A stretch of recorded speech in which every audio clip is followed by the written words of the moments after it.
Kasi di ba lately mga kaibigan, itong si PBBM po ay nasa Amerika pa siya. Tinanong po kasi siya tungkol doon sa banat sa kanya no, ni Duterte. Tinanong po siya kung ano yung masasabi niya tungkol sa mga pinagsasabi ni Duterte. Pero mga kaibigan, it seems na parang baliwala lang sa ating Pangulo yung sinasabi po ni Duterte. No? So, tingnan po natin Ang sabi po kasi dito ni PBBM, no? I have no time for ad hominem attacks. No? So, yan po ang sinabi ni PBBM. I have no time for ad hominem attacks. So, tingnan nga po natin ito. Kasi may nagtatanong, ano bang ibig sabihin ni PBBM doon sa ad hominem attacks? No? Kasi po, alam naman natin ang ating Pangulo, di ba? Kadalasan po talaga, hindi siya gumagamit ng yung mga simple lang na salita. Pwede naman siyang gumamit, di ba, ng napakasimpleng salita na maiintindihan ng masa. Pero sa maraming pagkakataon, napansin ko kay PBBM na malalim talaga siya magsalita. No? May mga time na talagang nilalaliman niya yung kanyang, siguro ganito talaga siya, no? Talagang masyado kasing malawak ang kanyang vocabulary. No?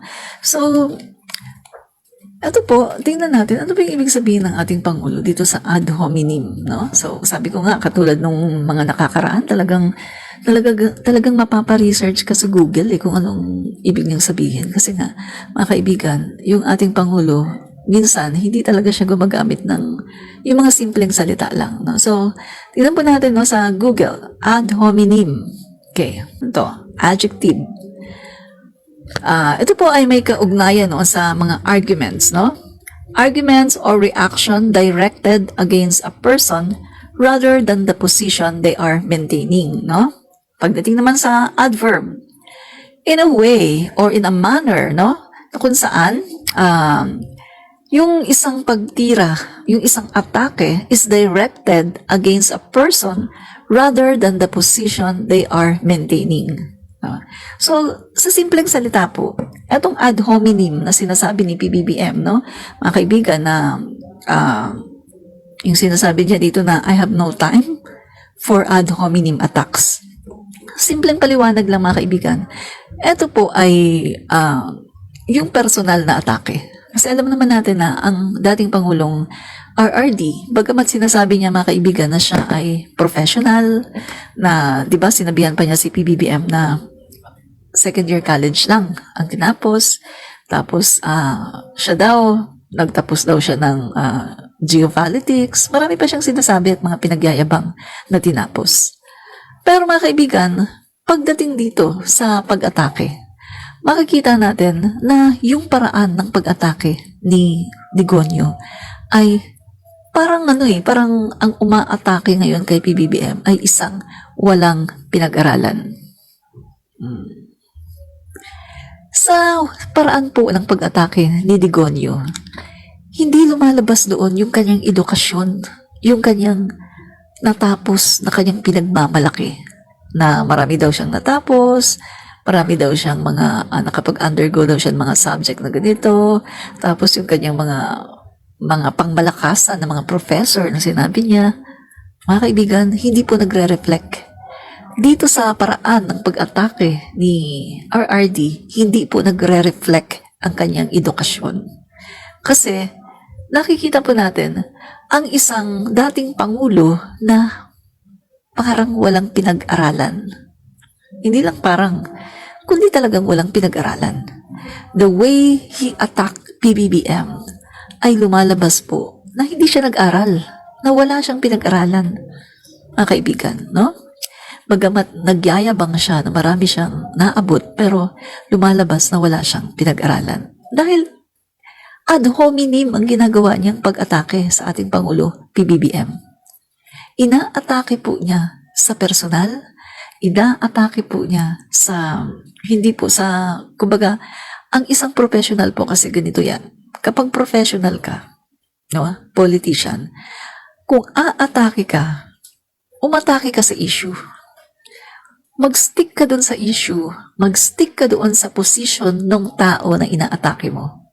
Pero dito kay RRD, iba Yung pag-atake niya personalan Hindi ka nakapag-aral, hindi ka nakapagtapos, second year college ka lang.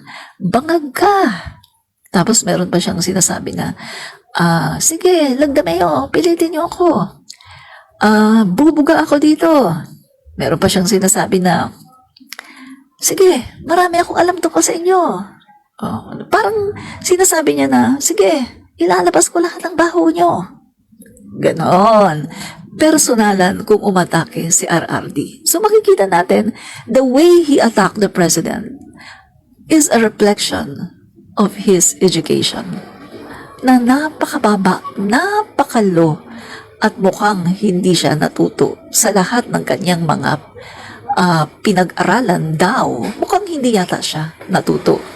Kasi mukhang hindi nagre-reflect yung sinasabi niya na degree, yung sinasabi niya na natapos siya ng law, hindi po nagre-reflect the way he attacked the president.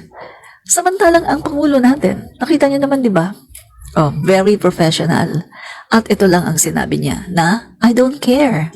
Sabi pa nga niya, mga kaibigan, na wala naman sa akin yan. Really, I don't really care. Mga kaibigan, isang malaking insulto ito sa dating Pangulo. Pagamat ganyan lang ang sinabi ng ating Pangulo Bongbong Marcos, napakasimple, hindi siya bumanat, pero napakalaking insulto ng sinabi niya para sa dating Pangulo.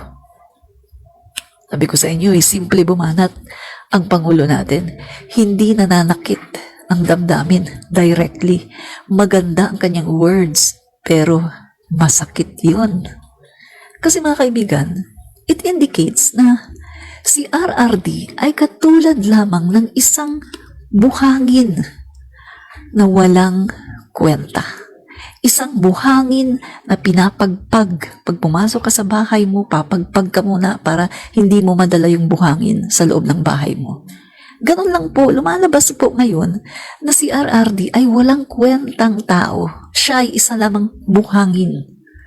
Walang kwenta. Ganyan po yung sagot ng ating Pangulo. Lumalabas na hindi po niya pinapahalagahan, parang walang kwenta, no? Hindi ko sinasabing hindi niya pinahalagahan si RRD, pero yung action na yun ni RRD, yung ginagawa ni RRD na paghamak sa kanya at pag-atake sa kanya personally, yun po ang walang halaga. Katulad lamang ng isang buhangin or ng mga buhangin na pinapagpag bago ka pumasok sa loob ng bahay. So ganyan po mga kaibigan ng ating Pangulo. Simple bumanat, hindi nananakit, pero tagos sa kailaliman ng buto, kailaliman ng puso, kailaliman ng abdo. Diba? Masakit yun. Yung pinagmumukha kang tanga, yung bang pinagmumukha kang gago, pinagmumukha kang walang kabuluhan sa mundo. Masakit yun, mga kaibigan. Kaya kita nyo, diba? Yan din ang nararamdaman ni na mga luka-luka, na kahit anong gawin nilang Glenn Chong, ganun din. Kahit anong gawin nilang banat, sige, banat sila ng banat. Lahat na ng alam nilang kababuyan, lahat ng alam nilang kabastusan, inilabas na nila. Diba? Pero pinansin ba sila ni First Lady Lisa Marcos? Pinansin ba sila ni PBBM? Hindi. Kaya naiinsulto sila, mga kaibigan. At ito ngayon si RRD, gusto niyang talagang i-trigger si PBBM at gusto niya talagang magalit si PBBM para patulan siya. Kaso, hindi naman siya pinatulan dahil ang Pangulo natin, Bongbong Marcos, ay isang napaka-professional na Pangulo at isang Pangulo na bago gumawa ng desisyon, nag-iisip muna. Hindi yung nagpapadala sa emosyon katulad ni Sara Duterte na hindi maaring maging Pangulo kasi mas inuuna pa ang emosyon. Nanununtok ng sheriff, di man lang niya naisip. Bakit ganito yung sheriff? Bakit niya ginawa yan? Di man lang niya naisip na sumusunod lang yan ng order ng judge. Kahit saan mo tingnan, di ba? Kahit saan angulo mo tingnan. Kahit na mag-reason out pa siya. Kasi, dinimolish yung wala. Mali talaga. Kapag mali, mali talaga. mali ang ginawa niya. Hindi talaga siya pwedeng maging pangulo. Kasi out of control. Kapag siya ay nagagalit, out of control, no? So katulad din kay Digonio. Kapag nagagalit, mura. Kapag nagagalit, nagpapatsugi. Kaya kita nyo, 30K ang EJK natin ngayon. 30K kasama na yung mga collateral damage. Yan ang EJK sa panahon ni Duterte. Dahil sa kanilang galit, dahil sa kanilang mga emosyon na hindi nila kayang kontrolin, dahil sa kanilang pagiging napaka-unprofessional. So yan mga kaibigan, yung ibig sabihin ni PBBM, yung ad hominem na tinatanong ng isang follower ko sa TikTok na sabihin ko daw to, ano daw bang ibig sabihin niyang ad hominem attack. So ito po yung atake sa isang tao na hindi po siya inaatake dahil doon sa kanyang paninindigan o prinsipyo na political, kundi yung kanyang pagkatao. Bangag ka! Yan, RRD, di ba? Sabihin, atake niya kay PBBM, bangag ka! Hindi ka nakapag-aral, second year college ka lang. Pero lumalabas na yung second year college na hinahamak niya ay talaga namang napaka-professional at hindi bumababa sa kanyang level. See? Hindi bumababa si PBBM sa kanyang level dahil ayaw ni PBBM kasi alam ni PBBM na si Duterte dinadrag siya pababa. Naghahanap si Duterte ng damay kasi alam niya malapit na ang ICC. Mga kaibigan, malapit na siyang damputin ng ICC. Kaya eto siya, nagwawala at naghahanap ng mga iba-ibang mga issue para ipukol kay PBBM. Mga kaibigan, napapansin niyo ba? Pinaparot ng mga DD sheets ngayon yung nangyari sa gobernador. Diba? Yung gobernador na na-suspend for 90 days. 90 days na suspende. Pinaparot nila ngayon yung sinasabi ni RRD na eto daw si PBBM ay dinadala na daw ang bansa natin sa pagiging authoritarian na hindi na daw demokrasya ang ginagawa ni PBBM. Na kapag meron daw gustong tanggalin, tinatanggal daw. Hello. Hindi yan ang nangyari dyan. Dahil yung tao na yan, yung governor na yan, ay marami talagang reklamo sa kanya. And it just happened na nakita na, uy, dumadami na to, ongoing na to, bakit hindi pa to imbestigahan? At yun nga, meron talagang nag-push nito, mga kaibigan, yung mga nagre-reklamo, no? Na talagang para imbestigahan na. At yan, dinala yan sa Office of the President. At yun, sa DILG Secretary, no? Dinala yan. At yun nga, nakita na, oy, kailangan dito ng suspension. Mga kaibigan, protocol yan. Na kapag ang isang politician, kapag siya ay merong mga nakakatanggap ng reklamo sa kanya, para siya maimbestigahan ng patas, kailangan siyang isuspinde. Protocol yan ng gobyerno. Lahat mga kaibigan, dumadaan dyan. At ang dahilan kung bakit kailangan kang suspindihin, kasi para maging fair ang laban, para hindi ka magtahi-tahi o hindi mo ma-impluensyahan ang paglilitis or yung pag-iimbestiga, hindi ka makapag-impluensya kasi nandyan ka pa sa katungkulan mo eh.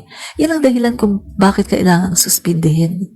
And even, naalala nyo, in the time of President Marcos Jr., yung tungkol doon sa EO number 4 ba yun? Yung sa sugar, yung iskandalo doon sa sugar importation. Oh. 'Di ba yung undersecretary ba yun? Si Benjamin ba yun? Nakalimutan ko din pangalan, mga kaibigan. 'Di ba itinuro siya na siya yung may kasalanan dito, ganyan-ganyan. Maraming tinuro siya, 'di ba? O anong ginawa ng pangulo natin? Sinuspindi mo na siya. Ay parang hindi nga siya sinuspindi, parang tinanggal siya eh. Parang tinanggal siya o sinuspinde. Nakalimutan ko yung pero ganyan mga kaibigan, no? Either tinanggal siya or sinuspinde, no? Para nga maging patas. Sinuspinde ata, para maging patas yung laban. Maging patas yung investigasyon. And then mga kaibigan, After a few months of investigation, napag-alaman na hindi naman niya kasalanan. Na ang may kasalanan pala nun ay yung isa na pinagkakatiwalaan ni PBBM. Alam niyo na kung sino yun, hindi ko nababanggitin. Kaya ang nangyari mga kaibigan, yung undersecretary na yan assistant secretary na yan ay naibalik sa pwesto. Ibinalik siya ni PBBM sa pwesto. See? Ganyan po. Protocol yan sa gobyerno. Pero yan ngayon mga kaibigan ay ipinakakalat ng mga DD sheets. At February 14, April 14 ngayon, di ba? So mamaya, may rally sila. Mamayang gabi. Rally nila yan. April 14 nga ba? Sandali, tinan ko tama. April 14. So mamayang gabi, andyan na naman sila sa Davao. At magmumura-mura na naman sila. At kung ano-ano na naman ang sasabihin. At natitiyak ko, pati yan, itatapik nila yan, mga kaibigan. Yun bang niloloko nila ang mga taga Davao? Niloloko nila ang mga taga Mindanao? Niloloko nila yung mga tao, mga kaibigan? Na, eto, ginagawa na ng Pangulo ngayon, tinatanggal. Tinanggal daw yan kasi mga kaibigan, pinayagan daw yung maisog. Yung kanilang maisog, paninira, rally. Kaya daw tinanggal yung gobernador na yan kasi pinayagan daw yung rally sa Davao. Na kung titingnan mo naman mga kaibigan, kung titingnan mo, di ba pinayagan nga sila? Binigyan nga sila ng binigyan nga sila ng permit eh. At kung titingnan mo mga kaibigan, bakit naman tatanggalin ang governor na yan dahil lang sa pinayagan niya yung rally?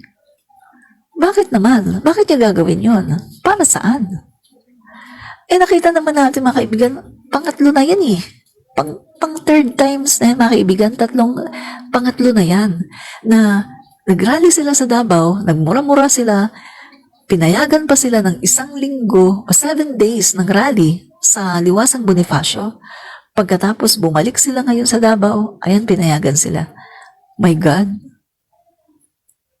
Bakit naman i-oppress yung kanilang pagtitipon dyan? Nakita naman ng mga tao, nakita naman ng gobyerno na wala namang nangyari eh.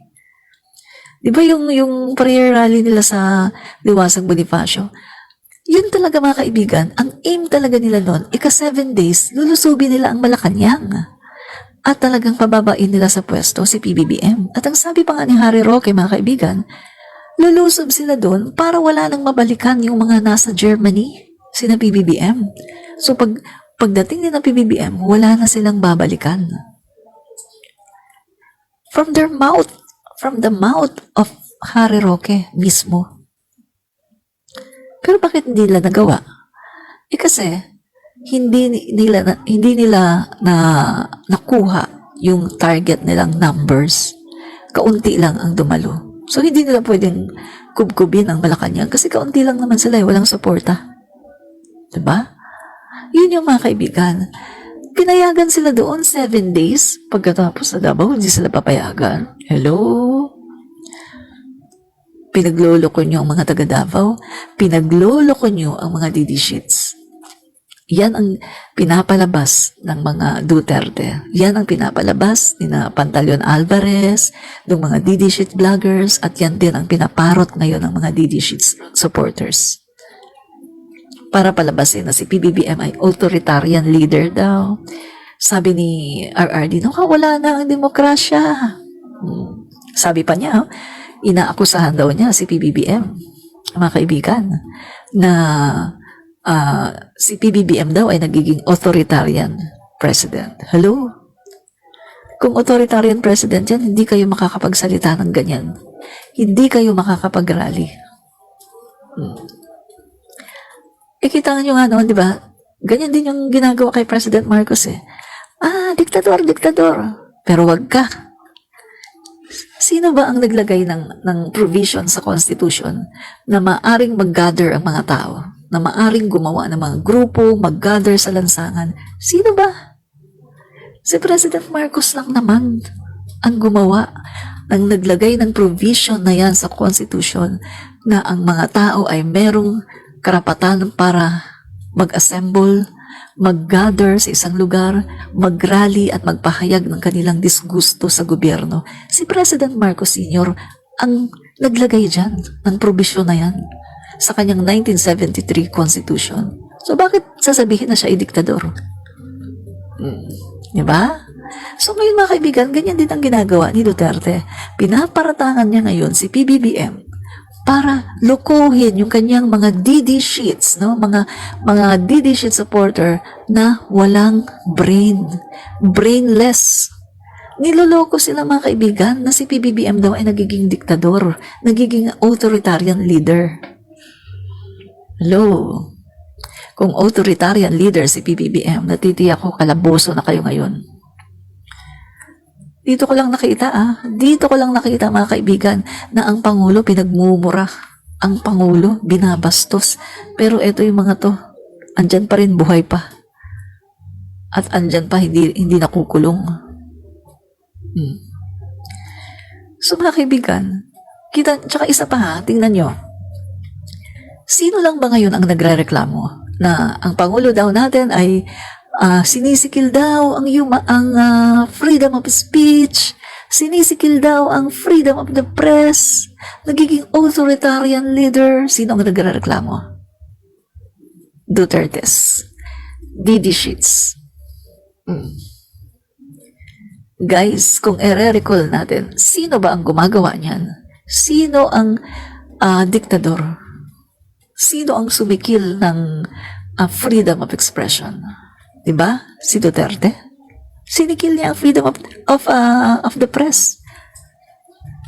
Talagang gamit ang kanyang executive power, pinasara niya ang ABS-CBN. At inamin niya mismo na ginamit niya ang kanyang executive power para ipasara ang ABS-CBN. At, mga kaibigan, ginagamit din niya yung kanyang executive power para ipahiya yung mga reporters, mga journalists na medyo critical sa kanya. Nakita ko nga sa isang interview yung kawawa yung isang journalist, isang nag-interview sa Rappler. Mga kaibigan, kawawa siya. Talagang binembang talaga siya ni Duterte. Ang daming tao mga kaibigan, tapos talagang inano siya. Kawawa. Hindi nagagawa ni PBBM yun. Si PBBM, kahit na anong itanong mo sa kanya, kahit na medyo hindi maganda, hindi si PBBM nang gaganon. Hindi ganon na katulad ni RRD na bastos. Sino ba yung babae na yun na? Ranyada ang apelyido. Basta yung nasa Rappler, mga guys, no? Galit na galit kasi nun si RRD. Na-recall ko lang yung galit na galit kasi nun si RRD kasi merong may pinapalabas yung Rappler tungkol dito kay Bongo. Kay Bongo, mga kaibigan, na si Bongo ay sangkot sa isang malakihang korupsyon. Tapos si RRD, si Bongo, nasa likuran, tapos andyan yung mga press, tapos, si Pia Ranyada yata, yung slim na babae na hanggang dito yung buhok, no? Rappler, no? So talagang, talaga siya mga guys, binastos-bastos talaga siya, talagang pinagalitan siya ng gusto na parang, wow, grabe talaga yung ginawa sa kanya. Sa napakaraming tao, mga kaibigan, no? Kasi galit na galit si Duterte. Bakit daw ganun daw yung ginawa ng Rappler? Bakit daw ganun yung kanilang pinapublish? Mga kaibigan, si Duterte, siya yung naglo-lawyer sa kanyang mga corrupt na mga cabinet member, sa kanyang mga corrupt na mga kaibigan. Si Duterte ang naglo-lawyer. Malaki ang pagkakaiba ni PBBM kasi si PBBM hindi nakikialam. Pero eto ngayon si Duterte, inaakusahan niya si PBBM na nagiging authoritarian leader at nawawala na daw, hindi na daw nag-i-stick ang ating Pangulo sa demokrasya. Hello? Ibig niyo sabihin, sa ginagawa niyong yan, wala pa palang demokrasya? How much more kung may demokrasya? Baka pinatay niyo na ang Pangulo natin. Baka pinagtsutsugin nyo na. Kung ang sinasabi niyong demokrasya ay ganon kalala, Kasi sinasabi ni Duterte, pinapatay na daw ni PBBM ang demokrasya.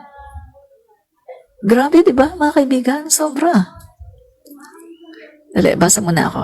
Margie S. Espino, gandang hapon sa lahat. Gandang hapon din po. Villegas S. Cherilyn, ngayon lang kita nakitang naka-live admin reach. O nga po, hindi ako naka-live kahapon, no? Tsaka anong isang araw, parang 2 days. Lizelle Tanaka, yes po. Abogado, IST, Abogado. Bastos, correct. Jeffrey, JMV, God bless you, always admin, keep safe lagi. Thank you po, no? Lizelle Tanaka, salamat sa panonood. Mila Verona Santos, tama po. Kung may aral siya, bakit ganon ang mga salita niya? Para siyang walang pinag-aralan, no? Yes, correct po kayo dyan, no? So, tuloy po natin ang ating talakayan na. So, yun nga po mga kaibigan, no? Yung kanyang akusasyon ngayon kay PBBM na pinapatay ang demokrasya at dinadala daw tayo sa authoritarian government, which is ginagawa lang nila ngayon kasi gusto talaga nilang pasamain ang ating Pangulo. Kasi nga, isa lang naman ang aim nila, mga guys, pababain ang Pangulo natin. Patalsikin ang Pangulo natin. Nang sa ganon, mailuklok agad nila si Sara Duterte. Nang sa ganon, happy-happy ang mga kriminal na kanilang mga kakosa. Kibuloy, nagtatago pa si Kibuloy. Ayaw magpahuli. Kasi hoping pa yan mga kaibigan na just in case na biglang napaupo si Sara Duterte, happy-happy na yan. Wala na, mababasura na yung mga kaso niya, mawa-whitewash na ang kaso niya. Believe me mga kaibigan, 101%.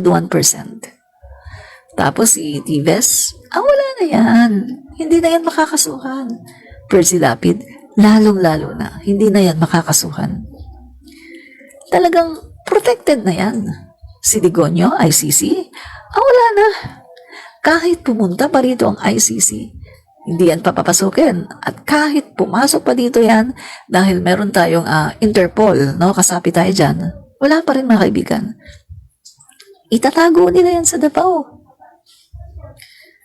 Untouchable yan. Siyempre, pag si Sara Duterte ang Pangulo ng Pilipinas, wala na talaga yan, mga kaibigan. Hindi na talaga yan magkakaroon ng hustisya. Ang 30K AJK na yan, hindi na yan magkakaroon ng hustisya. Believe me, walang hustisya yan. Kapag namuno ulit ang isang Duterte, believe me. Tapos ang usapin ng West Philippine Sea, wala na yan. Yung ginagawa ng Pangulo natin ngayon na ina-assert niya yung ating karapatan sa West Philippine Sea, wala na yan. Pag Duterte na, ibigay na. Sige, bigay na natin ang West Philippine Sea. Wala na yan mga kaibigan. So, ang gagawa ng dyan, gagawa ng magkukonstruct dyan ng military bases, China.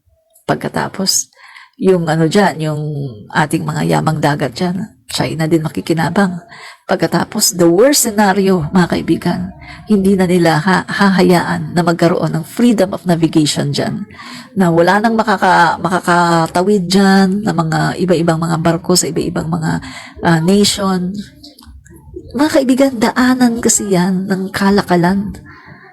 Ang sabi sa pag-aaral, nasa 70% 60 to 70% ng kalakalan sa buong mundo dumadaan dyan.